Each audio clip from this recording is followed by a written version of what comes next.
While walking her daughter's puppy, a woman was viciously mauled when a pack of 6 pit bulls suddenly broke free from their owner. Fortunately, a police officer was nearby and rescued her from being eaten alive. However, instead of thanking the officer for saving her life, she's now demanding that he be fired. When Massachusetts resident Rochelle Silva went out to walk her daughter's dog Ace, she never anticipated she'd soon find herself fighting for her life. As she passed by a neighbor's house in Taunton, a pit bull somehow escaped from his yard and began attacking the small dog as Rochelle scrambled to intervene, according to the Atlanta Journal-Constitution. Just before Rochelle could place the dog over a nearby fence, the neighbor ran out in an effort to restrain his canine. Unfortunately, this allowed his 5 other pit bulls to escape from the house, leaving Rochelle surrounded by a flurry of toothy jaws.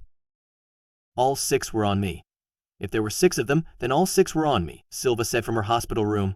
"All 6 of them were biting at me." As Rochelle clung to the tiny dog, the pit bulls tore at her flesh in an attempt to get to Ace. It was then that a miracle appeared out of nowhere. A Taunton police officer who just happened to be on patrol in the exact location. "They weren't able to get at Ace," Silva said. "They kept biting at me to get at Ace." The officer immediately activated his lights and siren, scaring the dogs long enough for a bystander to pull the bloodied woman into the car. As soon as he closed the door, the pit bulls seized, attacking the patrol vehicle en masse. Thanks to the officer's quick thinking, Rochelle likely escaped a gruesome and excruciating death. Sadly, despite Rochelle's efforts, she wasn't able to save Ace from being killed. However, Rochelle's life was saved that day due to the resourcefulness of a good Samaritan and the police officer. Instead of expressing her gratitude to the officer, Rochelle wants him kicked off the force. According to Rochelle and her daughter Ariana Silva, the police officer could have done more than what he did to save her from the pack of attacking pit bulls. The pair maintained that the officer should have tried to shoot or at least use his taser on the dogs instead of trying to merely get them away from Rochelle, ABC6 reports. "You have a whole waistband full of weapons," Ariana said.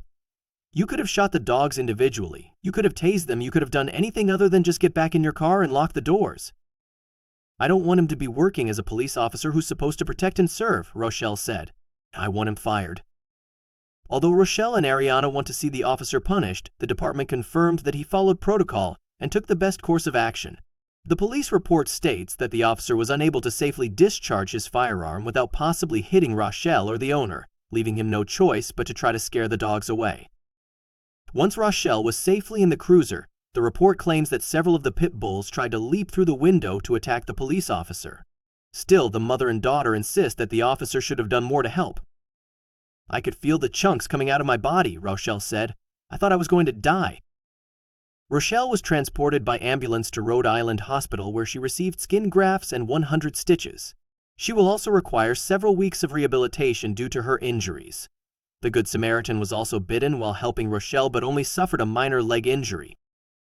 "I could have almost lost my mom and I lost a big part of me," Ariana said. "Just imagining what your puppy went through, all that trauma, as well as your mom. It's just really heartbreaking." After the incident, the owner of the pit bulls managed to get them under control and return them to his home. However, the dogs were later seized by animal control and have been quarantined until the owner's trial. While the incident is under investigation, Rochelle and Ariana believe that the police officer should not still be in his position with the department. They insist that he didn't do enough to save the woman and stop the dogs from further attacking her or anyone else. For now, there is no foul play suspected. However, if Rochelle and Ariana get their way, the officer in question could potentially lose his job. While some people are demanding that law enforcement officers be disbanded and disarmed, others are criticizing them for refraining from using their weapons. It seems that, no matter what they do, they can't win. The brutal attack has sparked heated debates online, with many taking sides on whether the officer's actions were justified or inadequate. Supporters of the officer argued that his priority was ensuring Rochelle's safety and preventing further harm, which he managed to do despite the chaotic circumstances. Critics, however, contend that law enforcement should be better equipped to handle such situations and point to this incident as an example of what they believe is a lack of preparedness in dealing with aggressive animals. Animal behavior experts have also weighed in on the matter, emphasizing the difficulty and risks involved in subduing a pack of attacking dogs. They note that using a firearm or taser in such a high-pressure situation could have easily resulted in collateral damage, including injuring the victim or escalating the dog's aggression. According to experts, The officer's decision to rely on his siren and lights to disorient the dogs was a reasonable and effective strategy under the circumstances. Meanwhile, Rochelle's recovery is far from over. Along with the physical scars, she and her family are grappling with the emotional trauma of the attack. Ariana has launched a petition calling for stricter regulations on dangerous dog breeds and their ownership. While the community rallies around the Silva family, the controversy surrounding the officer's actions remains a divisive topic, highlighting the broader challenges faced by law enforcement in life-threatening situations.